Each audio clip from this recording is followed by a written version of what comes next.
Israelites were God's special people.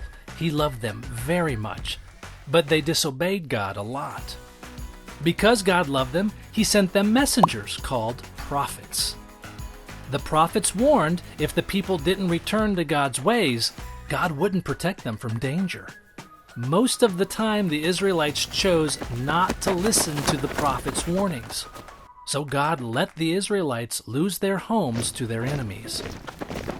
But even though they had disobeyed God, they were still special to Him. So He sent another prophet named Ezekiel with some good news for them. God gave Ezekiel a vision. That means God showed Ezekiel a special picture from God's Spirit. This vision must have been very strange for Ezekiel because in it, God led him to a valley that was filled with dried up bones. Then God asked Ezekiel if the bones could be alive. It sounds like a strange question. Bones don't come back to life, right? But Ezekiel knew God could do anything He wanted. So he said, "Lord and King, You are the only one who knows." Great answer, huh? God wanted Ezekiel to know that the Israelites were like this pile of dry bones.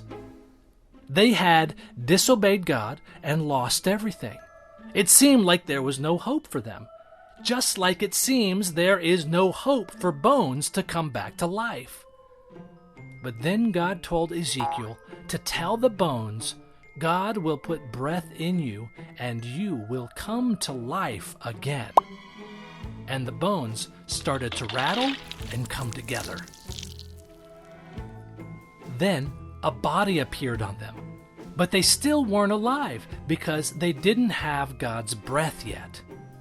So God told Ezekiel to say to the breath, "Enter the bodies so that they can live again."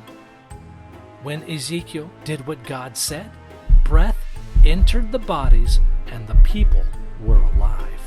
Not only that, Ezekiel realized they were a huge army. God helped Ezekiel understand the vision.